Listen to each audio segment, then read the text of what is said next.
Good morning, everyone. Good morning. It is so wonderful to be here with you today. I'm humbled and honored. I'm humbled and honored to be in your presence. I'm also taller than Linda, so I had to move the mic up. You are the women who have broken barriers.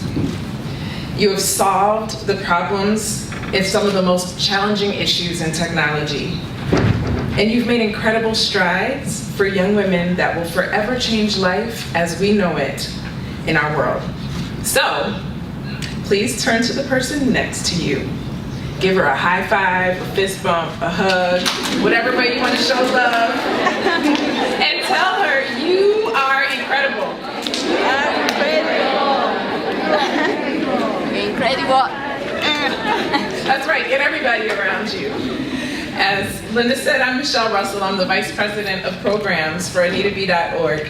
I'm only 3 months into the job, and I'm in awe of the fact that I'm standing in front of women in Nairobi, 8,000 miles away from my home in Chicago, who know much more about technology than I may ever know.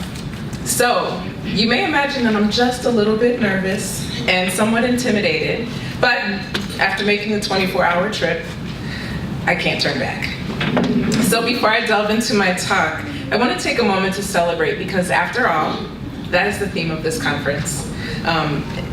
So I'm also a New Year's baby. I was born to celebrate. So let's start out by celebrating some of our women. I want to take a moment to celebrate the history of excellence that has come from this region of the world through Akira Chicks, African Women in Technology, and many other organizations in partnership with AnitaB.org.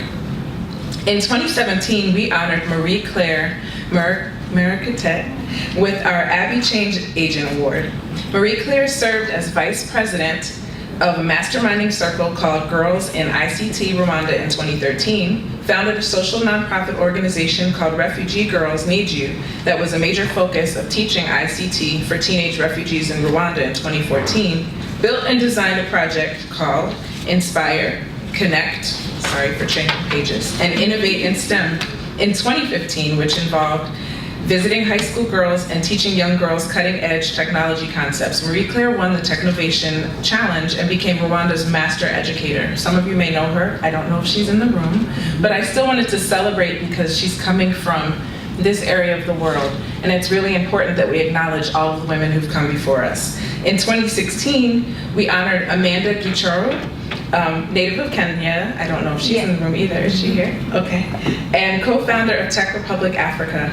In 2014, we honored Barbara Burungi, who founded WITU, Women in Technology Uganda. And in 2013, we honored three women, Dr. Unoma Okorafor, Violet I messed up her name, Uamutara, and Shiko Gatau. And in 2012, we honored Evelyn Namara, and in 2011, we honored Anne Ikiara with both the Social Impact and Change Agent Awards. And then finally, we also honored a woman who has in some way allowed all of us to be here today. Judith Owagar, past president of Akira Chicks, was the winner of the 2011 Change Agent Abby Award. We acknowledged her work in 2011, and now I'm so honored to be here to honor the work of Akira Chicks today. Because as Linda said, you've grown, and that's amazing. Your organization has maintained your commitment to promote women and given them voice using science and technology. Without your intentional work, hard work, on behalf of women in technology, we would not be here today. The work you're doing is nothing short of amazing, and I celebrate you today. Also, I hope that I see someone from this room as a 2019 Abby Award winner and who can come join us in Orlando next year for GHC. So now that, oops, I'm getting used to this. I want this computer, everybody. It's beautiful. So now that we have had some time to celebrate each other, I'd like to delve into our continued work together. The vision statement of AnitaB.org and the core belief statement of Akira Chicks are well aligned, which is why I am here and why we are working together. At AnitaB.org, we envision a future where the people who imagine and build technology mirror the people and societies for whom they build it. At Akira Chicks, you take it a step further by specifically calling out the role of women in that future, by stating that you believe in a future of women imagining and building technology that will build them that you believe in the future of women imagining and building technology that will mirror the people and societies for which they build. I love that you say a future of women. That powerful statement represents the hopes, dreams, aspirations, and work of the women of today in this very room who stay up late, get up early, build technology, make mistakes, fail again, so that the future of women is one that mirrors those in this room.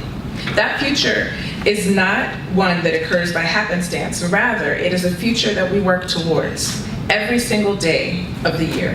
That is where the connections come back to our work at Anita B, where we are committed to working 365 days a year towards the aggressive vision of achieving a technical workforce made up of 50% women by 2025. Do you think we can do it? Yeah. All right.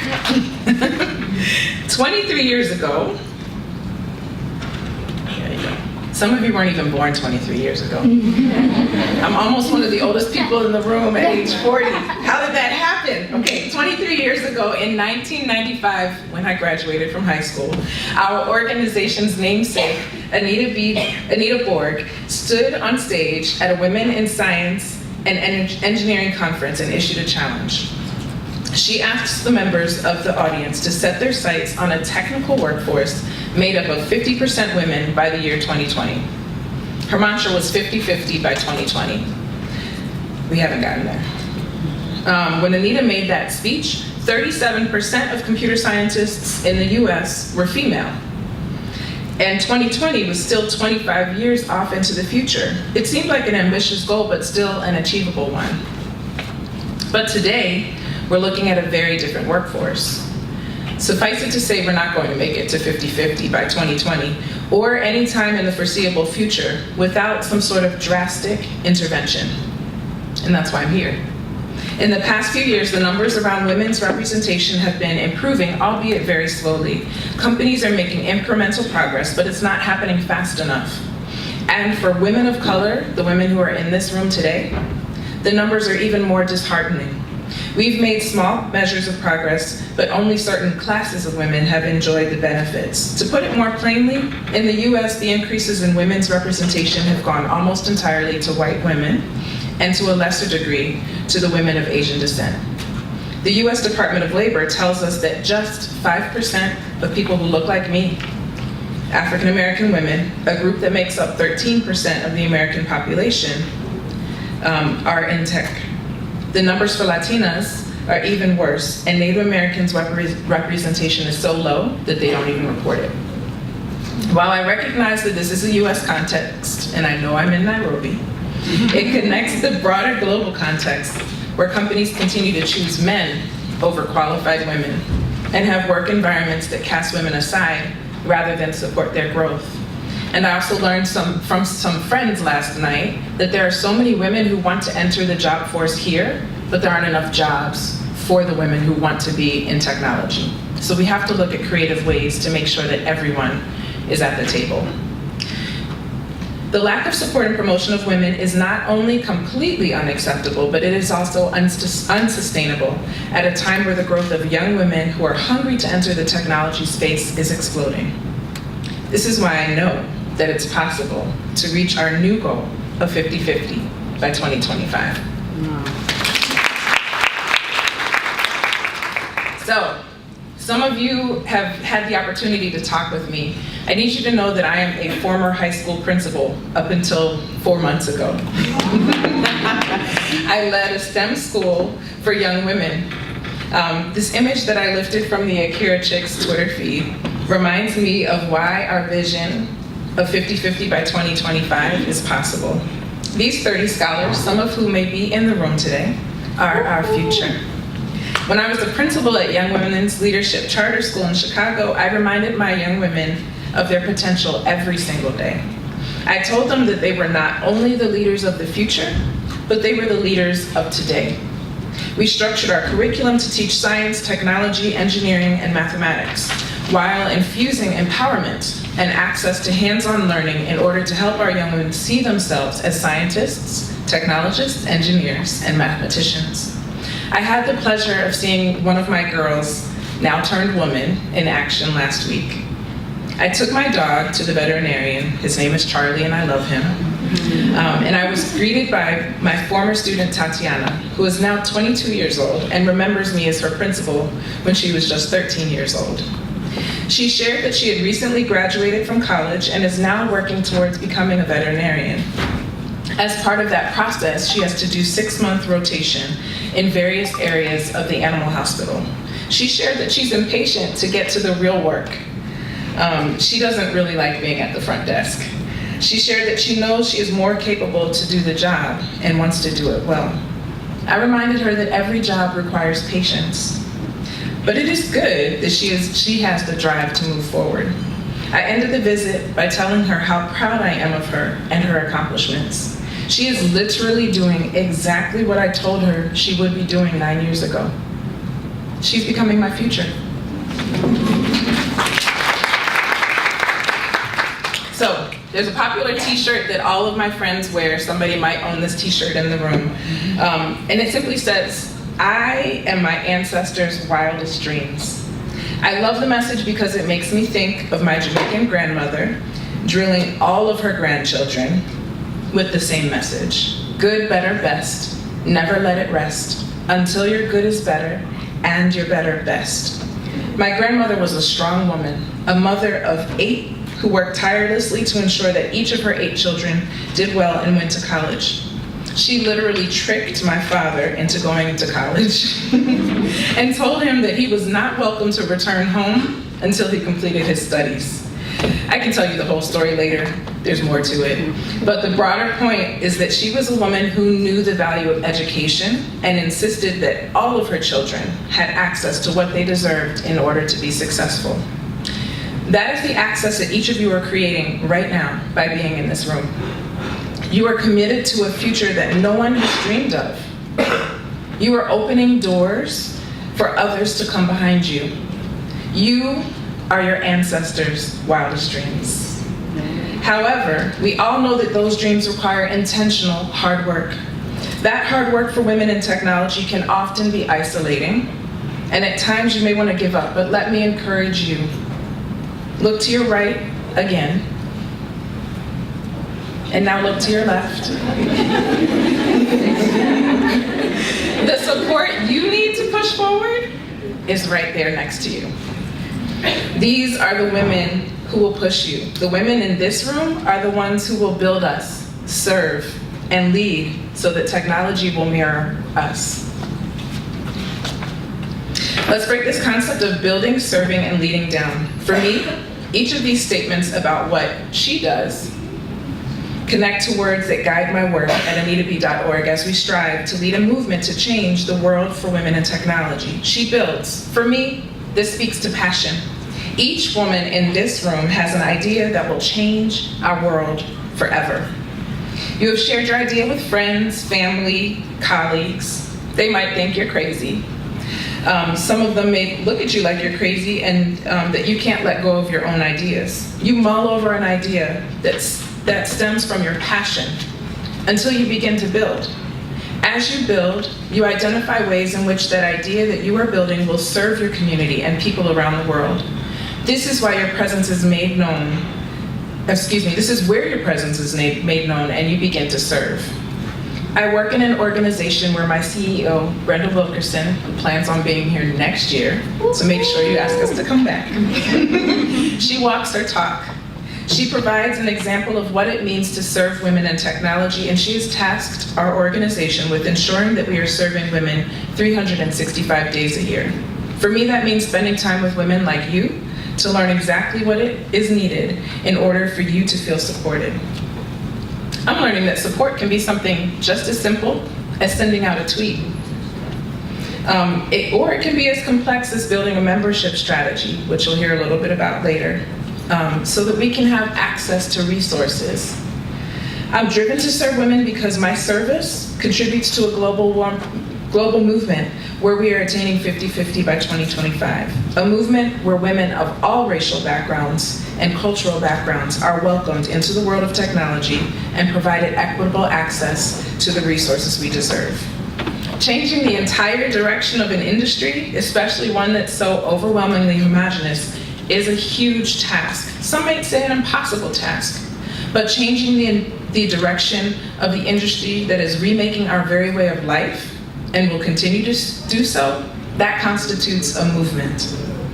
The movement will happen when we see a tech industry that is as diverse as the global population, where people, regardless of gender, ethnicity, race, age, or anything else, can work to create ethical and inclusive solutions to the problems we don't even know exist yet.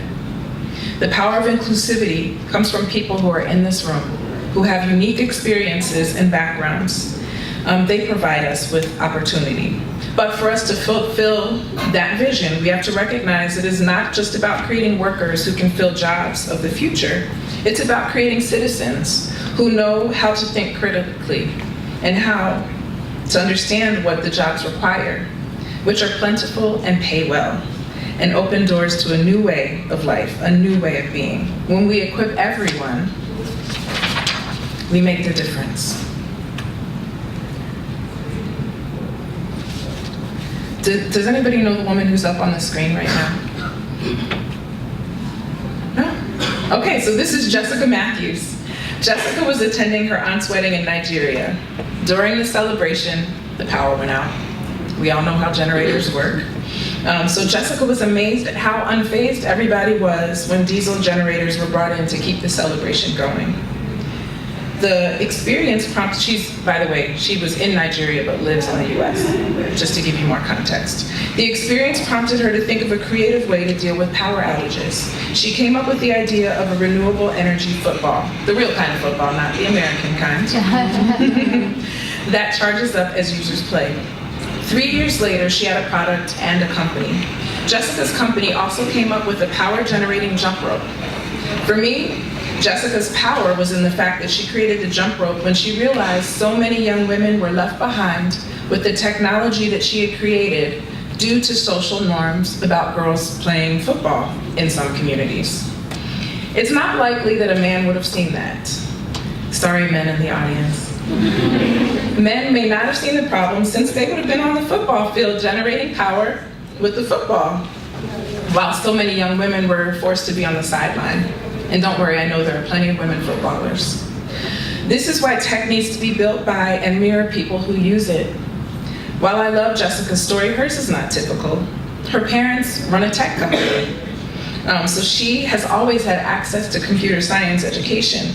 Having technologists as parents gives her a unique perspective, an experience that most people with a computer science do not have.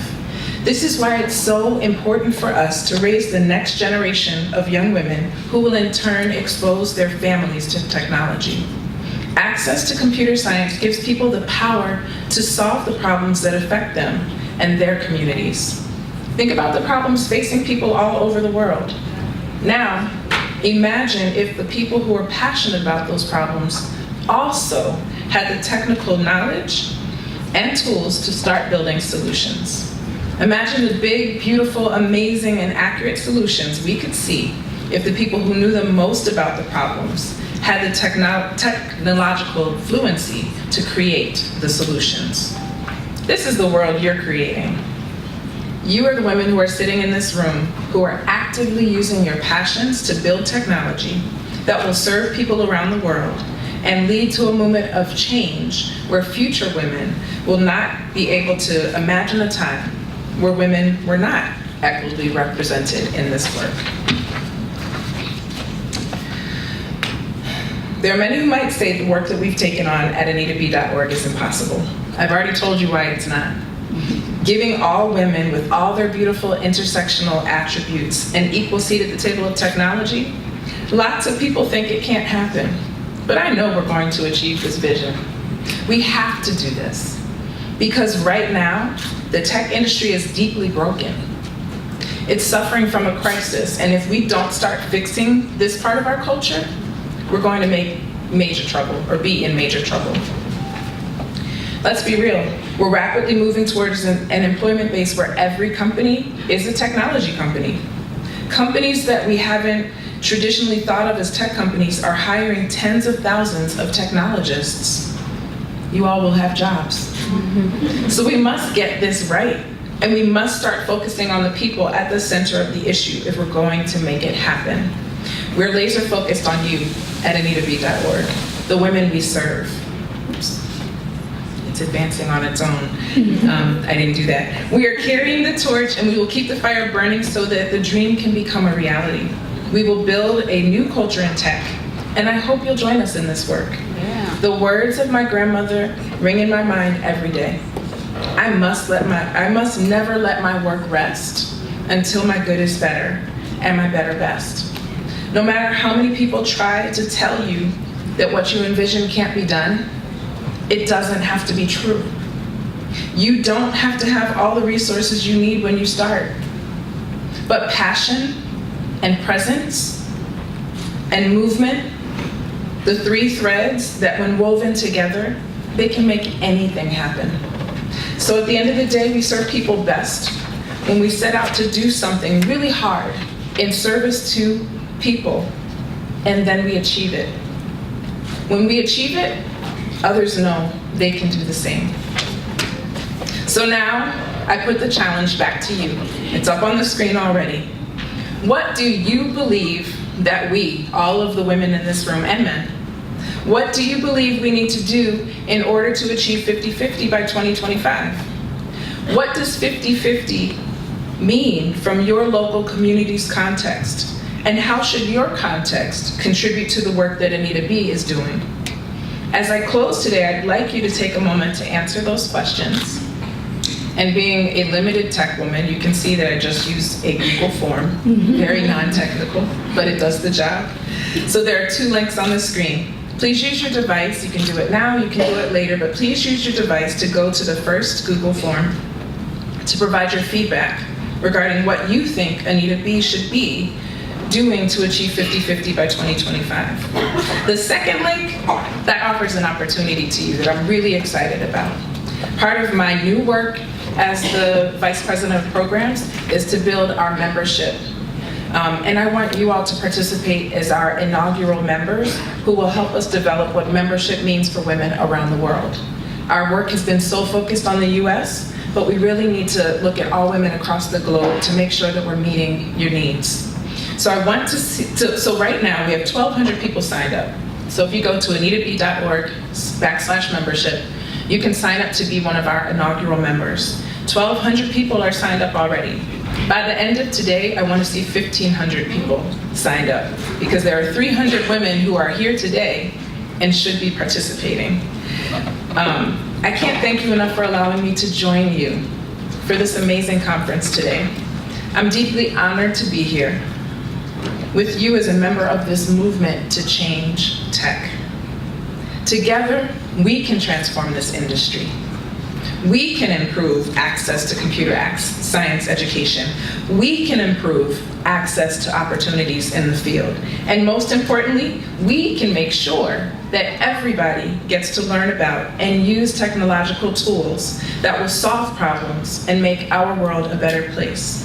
I look forward to our collective work to that end. Congratulations on the work that you are doing to build, serve, and lead this movement. Thank you.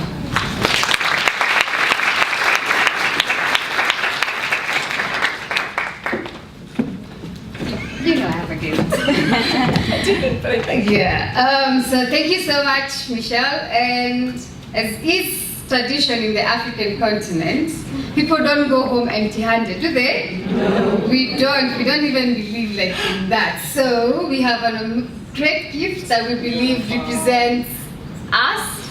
Does it? Yes. And so thank you so much, Michelle. Thank you.